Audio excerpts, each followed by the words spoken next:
Apalagi masuk Sya'ban, perbanyak baca sholawat.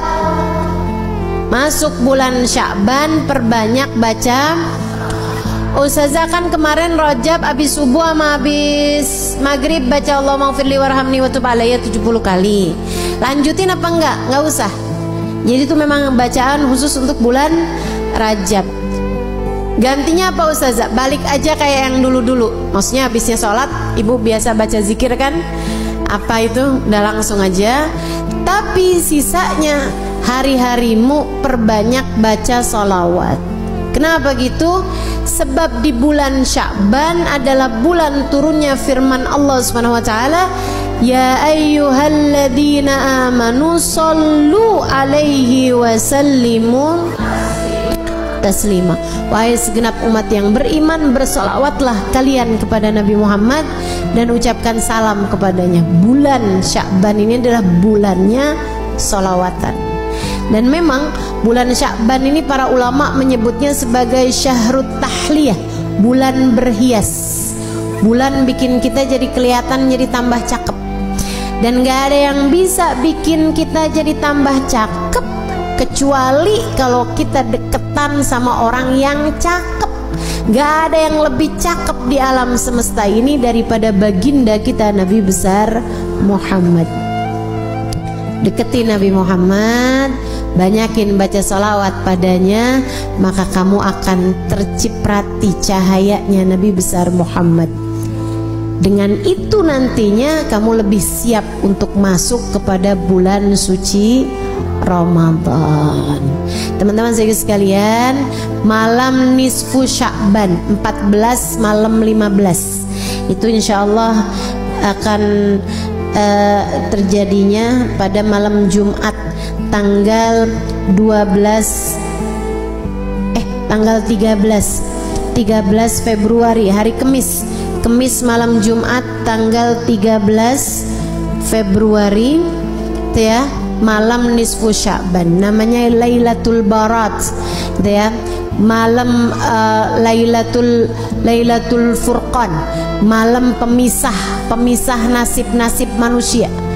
Kata Allah Subhanahu wa taala dalam Al-Qur'an, a'udzubillahi minasyaitonirrajim, yamhullahu ma yasha'u wa yuthbit wa indahu ummul kitab.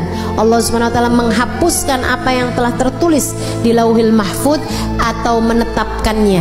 Apa yang telah tertulis dari nasib-nasib kita di Lauhil Mahfuz, ada yang ditulis, ada yang ditetapkan, ada yang dihapus. Nabi Muhammad ketika menceritakan tentang ayat tersebut, kata Nabi Muhammad, dzaka lailatun nisf min Sya'ban. Kejadian revisinya, isinya Lauhil Mahfuz itu terjadi pada malam nisfu Sya'ban. Innallaha yanzur fi lailatin nisf min Sya'ban fayaghfir illal musyrik wal mudmin wal musyahin. Kata Nabi Muhammad, Allah memandang hamba-hambanya pada malam nisfu Sya'ban.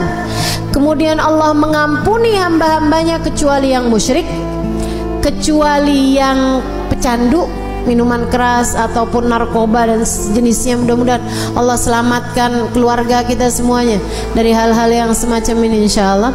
Kemudian wal musyahin, yang di hatinya masih menyimpan dendam, permusuhan kepada sesama hamba Allah Subhanahu wa taala. Itu sisanya Allah ampuni. Itu malam penting, malam nisfu Sya'ban, malam perubahan nasib.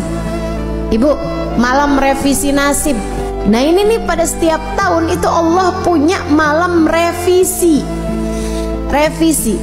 Jadi Allah Subhanahu wa taala ada yang netepin, ada hapusin apa yang telah tertulis di Lauhil Mahfuz dari nasib-nasib kita sekalian, dari rezeki kita, dari keadaan kita hidup di dunia nih. Kemudian lagi termasuk darinya adalah masalah kematian kita, husnul khatimah ataukah su'ul khatimah. Karenanya di malam nisfu Sya'ban kita diajarkan oleh para ulama-ulama kita untuk membaca Yasin 3 kali dengan niatannya masing-masing.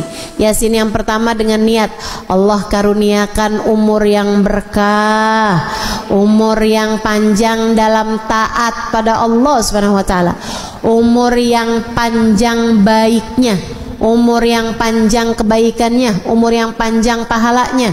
Bukan asal umur panjang waktunya, bukan, tapi yang minta kita panjangin, yang kita minta Allah panjangkan adalah panjang pahalanya, panjang berkahnya, panjang manfaatnya, panjang kebahagiaannya.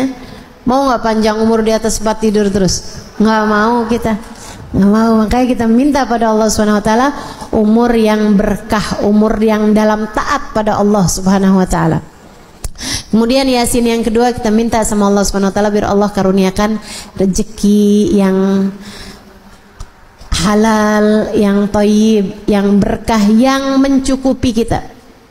Yang mencukupi kita. Biar cukup semuanya. Lagi mau ngawinin anak ada rezekinya. Kan ya? Lagi mau nyunatin ada rezekinya. Lagi pengen ngasih anak-anak hadiah karena lulus sekolah ada rezekinya. Mau ajak anak-anak jalan-jalan ada rezekinya. Itu tuh yang enak tuh, rezeki itu yang kayak gitu tuh, yang mencukupi, yang mencukupi, cukup gitu semuanya. Mau begini enak, mau ini enak, mau ini enak. Dan nggak semua orang punya rezeki yang mencukupi. Kadang rezekinya banyak tapi kayak nggak cukup aja gitu. Ada yang kayak gitu. Nah, kita minta sama Allah tuh rezeki yang halal, yang thayyib, yang berkah, yang mencukupi. Yang mencukupi kita sehingga nggak lagi tertarik merezekinya orang. Gitu udah cukup kok, alhamdulillah. Itu yang kita minta sama Allah Subhanahu wa taala. Juga rezeki-rezeki yang lain, karena rezeki itu bukan cuma urusan uang. Rezeki itu bukan cuma urusan harta, teman-teman. Kesolehan anak-anakmu itu adalah rezeki yang jauh lebih tinggi nilainya daripada sekedar rezeki harta. Betul nggak?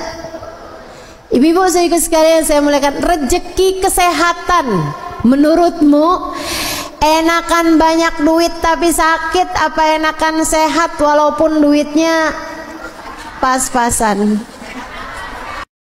Bisa begitu, sehat banyak duit ustazah, kan nggak jadi pilihan.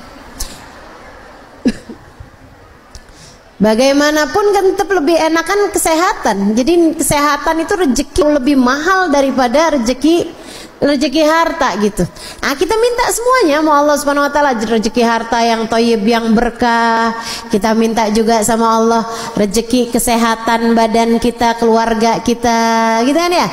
Kita minta juga sama Allah kesolehan diri kita, kesolehan keluarga kita, jadi ahli taat semuanya, jadi ahli ibadah semuanya, insya Allah. Kemudian Yasin yang ketiga, kita minta sama Allah Subhanahu wa taala ini yang paling penting dalam kehidupan kita, yaitu dengan niat semoga Allah karuniakan kepada kita kematian dalam husnul khatimah, biar mati di saat iman begitu kuat dalam hati kita. Kita minta pada Allah agar di saat ajal menjemput kita, kita dimatikan dengan membawa iman dan Islam, bawa cinta pada Allah, bawa cinta pada Rasulullah, membawa bekalan amal-amal soleh, dan membawa dosa-dosa yang telah diampuni Allah Subhanahu wa taala. Jadi pulang nggak pakai bawa dosa lagi, karena semua dosa-dosanya telah diampuni Allah Subhanahu wa taala. Itu yang kita minta pada Allah Subhanahu wa taala, itu yang kita harapkan dari Allah Subhanahu wa taala. Jadi nanti malam nisfu Sya'ban kerjakan apa yang tadi telah saya sampaikan, baca Yasin 3 kali. Habisnya nisfu Sya'ban yang nggak biasa puasa sunnah nggak boleh lagi puasa sunnah. Tapi yang masih punya hutang puasa wajib tetap boleh mengerjakannya sampai di hari terakhir Sya'ban sekalipun.